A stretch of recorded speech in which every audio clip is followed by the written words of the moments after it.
Nesse vídeo teremos a segunda parte sobre a campanha do Sinai e Palestina durante a Primeira Guerra Mundial. Para quem não assistiu a parte 1, vou deixar nos cards. E para quem gosta desse tipo de conteúdo, não esqueça de deixar um like e se inscrever no canal. Bora pro vídeo! Os ataques de von Christensen confirmaram ser inviável e impraticável defender o Canal do Suez pelo lado ocidental. Perto do final de 1915, com a campanha de Galípoli chegando ao fim, o gabinete autorizou o estabelecimento de novas posições no deserto, cerca de 10 quilômetros a leste do canal, fortalecendo a defesa contra armas de longo alcance, e concordou em fornecer tropas adicionais. O Porto Said tornou-se o quartel-general dessas novas defesas, com uma base avançada em Cantara. As defesas foram organizadas em 3 setores. O 9º Corpo do Exército Britânico ficou com o setor sul. Os australianos e neozelandeses, em conjunto, ficaram com a parte central e o 15º Corpo do Exército Britânico ficou com o norte.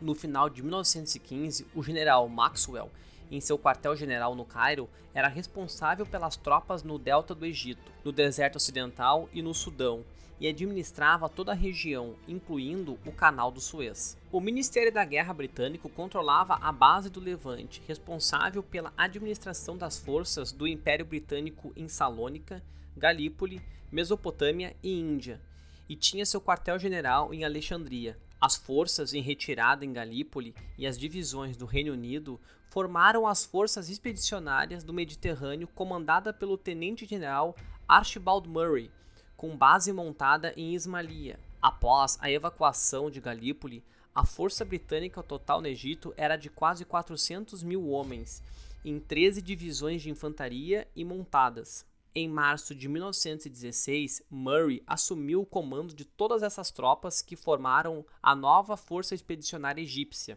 Murray acreditava que um avanço britânico no Sinai para ocupar a região de Katia seria mais interessante do que manter essas defesas estáticas, esperando um ataque. O Ministério da Guerra concordou com isso, mas não com seu plano mais ambicioso de avançar para a fronteira otomana. Ele acreditava que a área capturada num avanço para El Arish ou Rafah poderia ser mantida com menos tropas do que seria necessário para uma defesa passiva do Canal do Suez. Murray estimou que uma força de 250 mil homens poderia cruzar o Sinai e que 80 mil soldados poderiam ser mantidos na área para segurar a posição. Se uma força otomana tão grande chegasse à região, os britânicos precisariam de uma força muito grande para defender o Canal de Suez. A ocupação britânica da área do oásis, que se estendia para o leste de Romani e Katia até Bir al-Abad, negaria água potável a qualquer força de invasão otomana.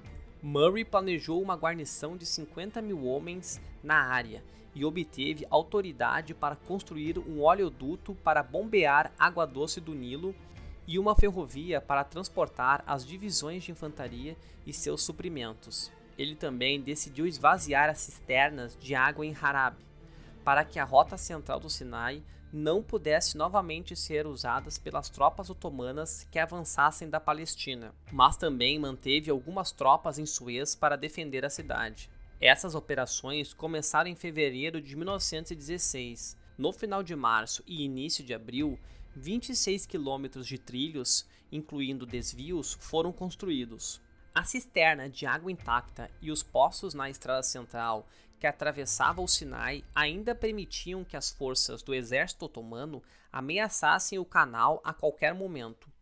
Entre 11 e 15 de abril, o Corpo de Camelos, 10 engenheiros com 12 homens do 8º Regimento de Cavalos Leves e 117 homens do 9º Regimento, viajaram 84 quilômetros para destruir uma central de perfuração de poços e equipamentos. Eles capturaram um oficial engenheiro austríaco e 33 homens.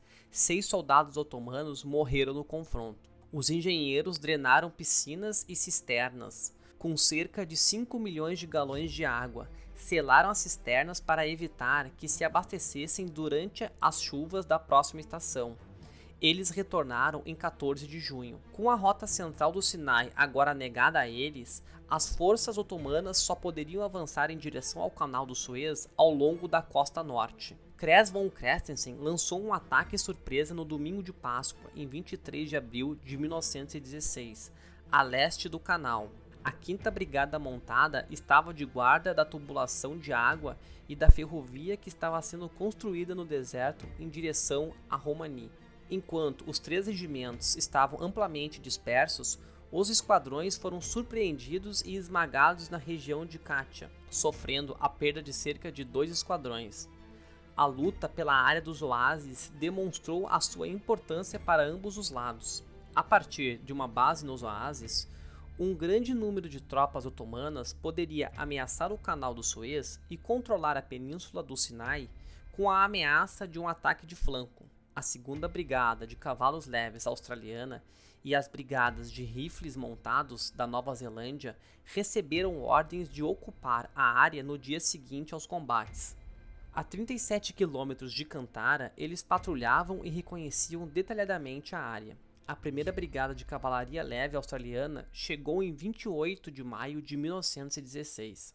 Até a construção da ferrovia e da tubulação, toda a água, alimentos, abrigos, outros equipamentos e munições tinham que ser transportados para esta posição pelo corpo de transporte de camelos egípcio. Com as moscas atraídas pela sujeira dos cavalos e camelos, manter os mantimentos limpos e seguros era uma batalha constante. Incineradores foram construídos para queimar resíduos empilhando latas de carne bovinas usadas cheias de areia. Durante este período, os homens tiveram que patrulhar constantemente, apesar da dieta pobre, das condições climáticas severas, do pouco abrigo do sol e dos poucos períodos de descanso. Durante maio de 1916, aeronaves otomanas sobrevoaram o Canal do Suez, lançando bombas no Porto Said, causando 23 vítimas.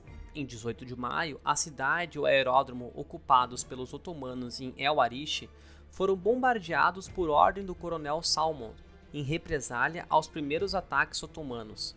E em 22 de maio, o Corpo Aéreo Real bombardeou todos os campos, que era cerca de 72 quilômetros de frente paralela ao canal. Em meados de maio, a ferrovia foi construída para Romani, tornando possível trazer suprimentos e equipamentos suficientes para implantar a 52ª Divisão ali. Assim que eles chegaram, começaram a cavar trincheiras na areia, criando uma linha defensiva perto da costa do Mediterrâneo. Unidades do exército otomano retalharam o aumento da presença do Império Britânico no início de junho, com os primeiros de muitos ataques aéreos, matando 8 soldados da 1ª Brigada de Cavalaria Leve e ferindo 22. Cerca de 100 cavalos também foram perdidos. Nessa época, a base aérea otomana avançada estava em Bir al-Mazar, cerca de 68 quilômetros a leste. Se você gostou do vídeo, deixe um like e se inscreva no canal. Um grande abraço a todos!